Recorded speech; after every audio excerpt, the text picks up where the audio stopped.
नमस्कार। स्वागत है आप सभी का अपने YouTube चैनल बिहेवियर एजुकेशन उपकार की क्लास में। तो स्टूडेंट, आज हम परिचर्चा करने वाले हैं आसियान के बारे में। किसके बारे में? आसियान के बारे में। इससे पहले हमने सार्क के बारे में व्याख्यात्मक रूप में परिचर्चा की थी। ठीक है, जो सार्क संगठन है उसके क्या उद्देश्य है, स्थापना कब हुई थी, उसके जो शिखर सम्मेलन है इसका संपूर्ण नाम क्या है और किसके लिए सार्क कार्य करता है, इसके बारे में परिचर्चा की थी। मैंने बताया था जो सार्क है दक्षिण एशिया के 7 देशों का संगठन है, जिसका पूरा नाम क्या बताया था? दक्षिण एशियाई क्षेत्रीय सहयोग संगठन। ठीक है, स्थापना कब हुई थी? 8 दिसंबर कब हुई थी बताइए मुझे फटाफट। इसकी स्थापना कब हुई थी? 1985। ठीक है, 8 दिसंबर 1985 को किसकी स्थापना हुई थी? सार्क की स्थापना हुई थी। ठीक है, 1985 को इसकी स्थापना हुई थी। आज उसी का एक दूसरा संगठन है जिसे आसियान के नाम से जानते हैं। ठीक है, आसियान के बारे में व्याख्यात्मक रूप में परिचर्चा करने वाले हैं। संक्षिप्त वीडियो होगी, सरल शब्दों में होगी। आगामी सभी प्रतियोगी परीक्षाओं के लिए क्या होगी? VIMP होने वाली है। तो दोस्तों स्टूडेंट जुड़ जाइए फटाफट, एक सकारात्मक ऊर्जा के साथ कॉपी कलम उठा लीजिए। देखो, आसियान का झंडा आपके लिए चित्र में संलग्न है। तो ये आसियान का झंडा है, ये आसियान का क्या है? प्रतीक चिन्ह है। आपसे पूछ लिया जाए एक दृष्टि, एक पहचान, एक समुदाय, ठीक है, कौन सा संगठन का क्या है? आदर्श वाक्य है। तो आपको उत्तर क्या लगाना है? जो आसियान है उसका आदर्श वाक्य है एक दृष्टि, एक पहचान, एक समुदाय। ठीक है, प्रतीक चिन्ह झंडा आपके लिए चित्र में संलग्न है। आइए परिचर्चा कर लेते हैं आगे। आसियान से पहले 31 जुलाई 1961 को गठित एक संगठन था। ठीक है, आसियान से पहले एक दूसरा संगठन था जिसे किस नाम से जानते थे? Association of south east Asia. ठीक है, association of south east Asia के नाम से जानते थे, जिसका शॉर्ट रूप था ASA। ठीक है, जो थाईलैंड, फिलीपींस और फेडरेशन ऑफ मलाया से मिलकर बना था। ठीक है, जो हमारा क्या था? आसियान था, उससे पहले एक दूसरा संगठन था 31 जुलाई 1961 को गठित हुआ था, जिसे association of south east Asia ASA के नाम से जाना जाता था। थाईलैंड, फिलीपींस और फेडरेशन ऑफ मलाया से मिलकर बना था। अब वही चर्चा करते हैं। इसके बाद आपका क्या आता है? आसियान अस्तित्व में आता है, जिसका निर्माण 8 अगस्त 1967 को हुआ। आसियान का निर्माण कब हुआ? 8 अगस्त 1967 को हुआ। अगर सार्क की स्थापना बोले तो 8 दिसंबर 1985 को सार्क की स्थापना होती है और आसियान का निर्माण कब होता है? 8 अगस्त 1967 को। उस समय इसमें 5 देश थे। कौन कौन? Indonesia, Malaysia, Philippines, Singapore, Thailand के विदेश मंत्रियों ने आसियान घोषणा पत्र पर क्या किए थे? हस्ताक्षर किए थे। ठीक है, जब आसियान का निर्माण हुआ, मूल बोल सकते हैं, जब आसियान का मूल था उस समय क्या इसमें 5 देश थे? इंडोनेशिया, मलेशिया, फिलीपींस हो गया, ठीक है, सिंगापुर, थाईलैंड के विदेश मंत्रियों ने इसके घोषणा पत्र पर हस्ताक्षर किए थे। जैसा कि घोषणा में निर्धारित किया गया कि आसियान के उद्देश्य क्षेत्र में आर्थिक विकास, सामाजिक प्रगति और सांस्कृतिक विकास में तेजी लाना, क्षेत्रीय शांति को बढ़ावा देना, सामान्य हित के मामलों पर सहयोग और पारस्परिक सहायता, एक दूसरे को सहायता प्रदान करना, प्रशिक्षण और अनुसंधान सुविधाओं के रूप में लोगों के जीवन स्तर को बढ़ाने के लिए, कृषि और उद्योग को बेहतर उपयोग के लिए सहयोग करने के लिए, दक्षिण पूर्व एशियाई अध्ययनों को बढ़ावा देने के लिए और सामान्य अध्ययन, ठीक है, जो समान उद्देश्य हैं उनके उद्देश्यों के साथ मौजूदा अंतर्राष्ट्रीय संगठनों के साथ घनिष्ठ लाभकारी सहयोग बनाए रखने के लिए इस संगठन का क्या किया गया? निर्माण किया गया। जिस प्रकार एक सार्क कार्य करती है अपने क्षेत्र, अपने सहयोग, ठीक है, क्षेत्र हो गया, अपने आसपास समाज के जो लोग हैं उनके क्या निजी जीवन में गुणवत्ता लाना, ठीक है, उनके शिक्षा, स्वास्थ्य, सभी चीज़ों को मद्देनजर रखते उसके हित में कल्याणकारी कार्य करना, उसी प्रकार हमारा आसियान भी क्या करता है? कार्य करता है। ठीक है, आइए चर्चा करते हैं आसियान क्या है, कब हुई इसकी स्थापना और भारत के संबंध में आसियान क्या है। तो आसियान एक संगठन है जो दक्षिण पूर्वी एशियाई राष्ट्रों से मिलकर बना है। किस से? दक्षिण एशियाई पूर्वी राष्ट्रों से मिलकर बना है, जिसकी स्थापना 8 अगस्त 1967 को की गई। ठीक है, इस संगठन का उद्देश्य एशिया प्रशांत क्षेत्र के देशों के बीच समृद्धि, आर्थिक विकास, शांति और स्थिरता कायम करना है। ठीक है, जो आसियान है इसका क्या उद्देश्य है, इस संगठन का क्या उद्देश्य है, जो एशिया प्रशांत के क्षेत्र के देश हैं, जो क्षेत्र हैं, उनके देश के जो लोग हैं उनके बीच समृद्धि, आर्थिक विकास, शांति में स्थिरता कायम करना इसका क्या है, मुख्य कार्य है। आइए चर्चा करते हैं आसियान में कौन कौन से देश शामिल हैं। तो आसियान में कुल 10 देश शामिल हैं, जबकि प्रारंभ में मैंने आपको बताया था इसमें 5 देश शामिल थे। जब इसकी स्थापना हुई थी 8 अगस्त 1967 को, तब इसमें 5 देश थे, जिनमें से क्या क्या, इंडोनेशिया, फिलीपींस, थाईलैंड और सिंगापुर क्या थे, शामिल हैं। ठीक है, कौन कौन से, तो याद रखना इंडोनेशिया, मलेशिया, थाईलैंड, सिंगापुर और फिलीपींस इसमें प्रारंभ में शामिल थे। इसके बाद 7 जनवरी 1984 को ब्रुनेई, ठीक है, दारुसलामा, 28 जुलाई 1995 को वियतनाम, ठीक है, और 23 जुलाई 1997 को लाओस और म्यांमार और 23 अप्रैल 1999 को कंबोडिया शामिल कर दिया गया, जिसके बाद इसकी संख्या कितनी होगी, 10 होगी। ठीक है, आसियान का मुख्यालय कहाँ है, तो आपको बताना है आसियान का मुख्यालय जकार्ता इंडोनेशिया में स्थित है, इंपोर्टेंट है। ठीक है, आपसे पूछ लिया जाए आसियान की स्थापना कब हुई, 8 अगस्त 1967 इसकी स्थापना हुई थी। इसका मुख्यालय कहाँ है, जकार्ता इंडोनेशिया में स्थित है। आसियान के वर्तमान अध्यक्ष कौन है, तो याद रखना है वर्तमान में ब्रुनेई के लिम जोक हुई आसियान के क्या है, महासचिव हैं। बता दें कि आसियान के अध्यक्ष का कार्यकाल केवल 5 साल का या 5 वर्ष का होता है। ठीक है, 5 वर्ष का आसियान का क्या होता है, अध्यक्ष का कार्यकाल होता है। वर्तमान में ब्रुनेई के लिम जोक हुई आसियान के महासचिव पद पर सुशोभित हैं। आइए चर्चा करते हैं जो आसियान शिखर सम्मेलन हुए थे इनके बारे में। ठीक है, आसियान शिखर सम्मेलन दक्षिण पूर्वी एशियाई राष्ट्रों का संगठन द्वारा आयोजित की जाने वाली एक अर्धवार्षिक बैठक है। ठीक है, अर्धवार्षिक मतलब 6 महीनों में इसकी बैठक की जाती है। किसके, दक्षिण पूर्वी एशियाई राष्ट्रों का संगठन है, 6 महीने में अर्धवार्षिक बैठक होती है, जिसमें दक्षिण पूर्व एशिया के देशों के आर्थिक, राजनीतिक, सुरक्षा तथा सांस्कृतिक मुद्दों पर चर्चा होती है। ठीक है, जो दक्षिण एशियाई देश हैं उनके आर्थिक, राजनीतिक, सुरक्षा तथा सांस्कृतिक मुद्दों पर चर्चा होती है आसियान में। इसके अलावा इससे संबंधित अन्य सम्मेलनों की बात करें तो एक मुख्य क्षेत्रीय तथा अंतर्राष्ट्रीय सम्मेलन है, जहां विभिन्न समस्याओं तथा अंतर्राष्ट्रीय मुद्दों, सहयोग और सुदृढ़ करने हेतु व निर्णय लेने पर चर्चा की जाती है। वैश्विक स्तर पर आसियान का क्या महत्व है, आइए जान लेते हैं।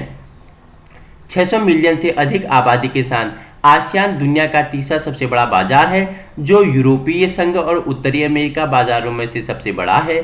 यह दुनिया की चौथी सबसे बड़ी अर्थव्यवस्था और एशिया की तीसरी सबसे बड़ी अर्थव्यवस्था है। ठीक है, आसियान की बात कर रहा है, क्या अमेरिका बाजारों में सबसे बड़ी, यह दुनिया की चौथी सबसे बड़ी अर्थव्यवस्था और एशिया की तीसरी सबसे बड़ी अर्थव्यवस्था है।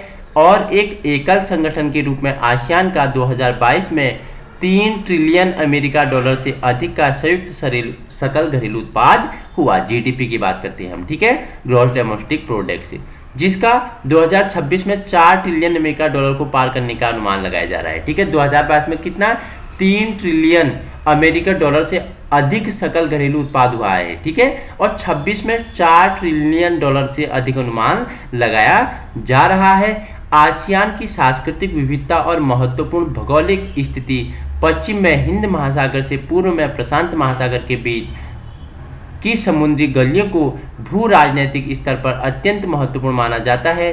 कुल वैश्विक निर्यात के 7% के साथ आसियान दुनिया का सबसे बड़ा चौथा निर्यात क्या है, संगठन है। ठीक है, इतना याद रखना इंपोर्टेंट है। आइए चर्चा करते हैं भारत आसियान शिखर सम्मेलन के बारे में। ठीक है, वैश्विक वाणिज्य को साझा दृष्टि को बढ़ावा देने के लिए दक्षिण चीन सागर में चीन के आक्रामक व्यवहार और हिंद महासागर पर इसके बढ़ते प्रभाव का मुकाबला करने के लिए 2019 में बैंकॉक में भारत आसियान शिखर सम्मेलित क्या हुआ, आयोजित किया गया, जिसमें भारत आसियान ने प्रशांत महासागरों की पहल दृष्टिकोण पर गहन चर्चा की थी। जबकि 2020 में आयोजित शिखर सम्मेलन भारत आसियान के बीच कनेक्टिविटी पहल को तेज करने पर केंद्रित था।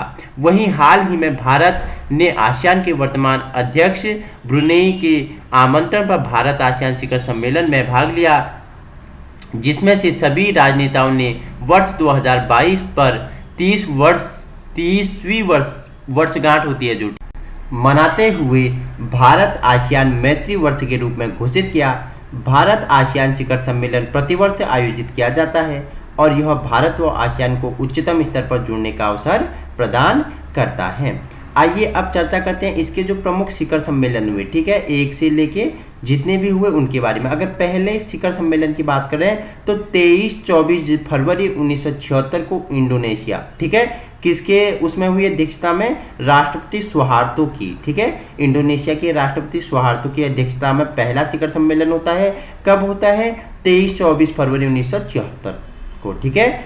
दूसरा की बात करें तो 4-5 अगस्त 1977 को मलेशिया के प्रधानमंत्री टुन हुसैन उन द्वारा, ठीक है। नेक्स्ट है आपका 14-15 दिसंबर 1987 को फिलीपींस राष्ट्रपति काराजोन एक्विनोन की अध्यक्षता में इसका तीसरा क्या होता है? शिखर सम्मेलन होता है। चौथे की बात करें तो 27 से 28 जनवरी 1992 सिंगापुर प्रधानमंत्री गोह चौक टोंग द्वारा इसकी क्या होती है?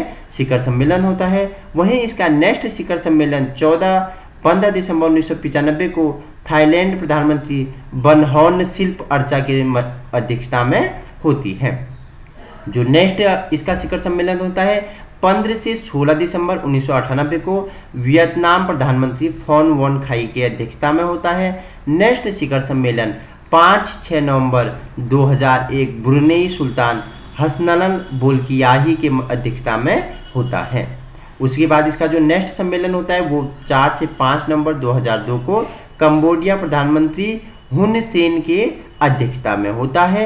और 7-8 अक्टूबर 2003 को इसका नया शिखर सम्मेलन में कहाँ होता है? इंडोनेशिया राष्ट्रपति मेघावती सुकर्णोपुत्री में होता है, ठीक है, सुकर्णोपुत्री मेघावती की अध्यक्षता में होता है। वहीं 29 से 30 नवंबर 2004 को लाओस प्रधानमंत्री बोहनंग वोराचित, ठीक है, वोराचित के अध्यक्षता में होता है। नेक्स्ट शिखर सम्मेलन की बात करें तो 12-14 दिसंबर 2005 मलेशिया प्रधानमंत्री अब्दुल्ला अहमद बादवाई की अध्यक्षता में की जाती है।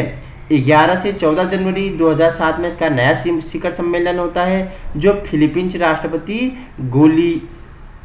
गोलिया मकपगल अरोयो की अध्यक्षता में होता है, ठीक है। और फिर नेक्स्ट है वही आपके लिए क्या है? नेक्स्ट है कि 18 से 22 नवंबर 2007 सिंगापुर प्रधानमंत्री ली सियन लूंग की अध्यक्षता में इसका नेक्स्ट शिखर सम्मेलन होता है। 27 फरवरी से 1 मार्च 2009 थाईलैंड प्रधानमंत्री अभिसित बेजाजीवा की अध्यक्षता में इसका नेक्स्ट शिखर सम्मेलन क्या होता है? संपादित होता है। वहीं 10 से 11 अप्रैल 2009 थाईलैंड प्रधानमंत्री अभिसित बेजाई में, ठीक है, दोबारा होता है। 23 से 25 अक्टूबर 2009 थाईलैंड प्रधानमंत्री अभिसित वेजाजियो में क्या होता है? दोबारा ये करते हैं, 3 बार लगातार इनकी अध्यक्षता में क्या होता है? इसका शिखर सम्मेलन होता है। 8 से 9 अप्रैल 2010 वियतनाम प्रधानमंत्री गुयेन टंग डुंग की अध्यक्षता में होता है। 28 से 31 अक्टूबर 2010 वियतनाम प्रधानमंत्री गुयेन टुंग डंग के उसमें होता है दोबारा। फिर आगे चर्चा करें तो 7 से 8 मई 2011 इंडोनेशिया राष्ट्रपति सुसीलो बाम्बांग युद्धोयोनो की अध्यक्षता में होता है, ठीक है। 14 से 19 नवंबर 2011 को इंडोनेशिया के जो राष्ट्रपति हैं दोबारा सुसीलो की अध्यक्षता में होता है। 3 से 4 अप्रैल 2012 में कंबोडिया प्रधानमंत्री हुन से की अध्यक्षता में होता है। वहीं नेक्स्ट शिखर सम्मेलन 17 से 20 नवंबर 2012 कंबोडिया प्रधानमंत्री हुन से के अध्यक्ष में दोबारा होता है। और वहीं आगे चर्चा करें तो 24 से 25 अप्रैल 2023 में ब्रुनेई सुल्तान हसनल के अध्यक्षता में इसका नेक्स्ट शिखर सम्मेलन होता है। फिर उसके बाद नेक्स्ट होता है 9 और 10 अक्टूबर 2013 को ब्रुनेई के जो अध्यक्ष थे सुल्तान उनके अध्यक्षता में होता है। आगे चर्चा करते हैं 10 से 11 मई 2014, ठीक है, म्यांमार राष्ट्रपति यू थिन सिन की अध्यक्षता में होता है। और 10 से 12 नवंबर 2014 को ही दोबारा उनके अध्यक्षता में की जाती है। 26 से 27 अप्रैल 2015 मलेशिया प्रधानमंत्री नजीब रजाक की अध्यक्षता में इसका क्या होता है? नेक्स्ट शिखर सम्मेलन होता है। वहीं फिर 2015 में भी इन्हीं के मध्य होता है, नजीब रजाक के मध्य में, ठीक है। आगे चर्चा करते हैं 6 से 7 सितंबर 2016, ठीक है, लाओस प्रधानमंत्री थोंगलुन सिसोलिथ के मध्य होता है, ठीक है, उनकी अध्यक्षता में इसका नेक्स्ट शिखर सम्मेलन होता है। वहीं 6 से 8 सितंबर 2016 लाओस प्रधानमंत्री थोंगलुन के मध्य में दोबारा इसका क्या होता है, शिखर सम्मेलन आयोजित किया जाता है। 28-29 अप्रैल 2017 फिलीपींस राष्ट्रपति रोड्रिगो दुतेर्ते के उसमें होता है। 10 से 14 नवंबर 2017 फिलीपींस राष्ट्रपति रोड्रिगो दुतेर्ते के उसमें दोबारा अध्यक्षता में क्या होता है, शिखर सम्मेलन होता है आसियान का। वहीं अगर अप्रैल 2018 की बात करें तो प्रधानमंत्री सिंगापुर के थे कौन, ली सुयुन लुंग, उनकी अध्यक्षता में दोबारा शिखर सम्मेलन होता है। 11 से 15 नवंबर 2018 सिंगापुर के जो प्रधानमंत्री थे ली सियन लुंग, उनकी अध्यक्षता में दोबारा क्या आसियान का शिखर सम्मेलन होता है। वहीं अगर 20 से 23 जून 2019 की बात करें तो थाईलैंड प्रधानमंत्री प्रचुर थन ओचा के अध्यक्षता में आसियान का नेक्स्ट शिखर सम्मेलन होता है। सभी आपके लिए इंपॉर्टेंट है। 31 अक्टूबर से 4 नवंबर 2019 थाईलैंड प्रधानमंत्री के मध्य में होता है। वहीं 26 जून 2020 वियतनाम प्रधानमंत्री गुयेन जुआन फुक की अध्यक्षता में इसकी नेक्स्ट वो होती है, ठीक है, शिखर सम्मेलन होता है। वहीं 12 से 15 नवंबर 2020 वियतनाम प्रधानमंत्री गुयेन जुआन फुक के अध्यक्षता में दोबारा होती है और इसका अंतिम है। तो बाद 26 से 28 अक्टूबर 2021 ब्रुनेई सुल्तान हसनल बोल्कियाहा के मध्य में इसका क्या होता है, शिखर सम्मेलन होता है। और इसका अंतिम शिखर सम्मेलन 12 मई 2022 को कंबोडिया प्रधानमंत्री हुन सेन के अध्यक्षता में की जाती है। तो दोस्तों हमने परिचर्चा की आसियान के बारे में व्याख्यात्मक रूप में। इसी प्रकार की वीडियो चाहिए आप हमारे यूट्यूब चैनल बिहेवियर एजुकेशन उपकार की क्लास को संलग्न कर सकते हो। हमारा उद्देश्य आपको व्यावहारिक शिक्षा प्रदान करना है।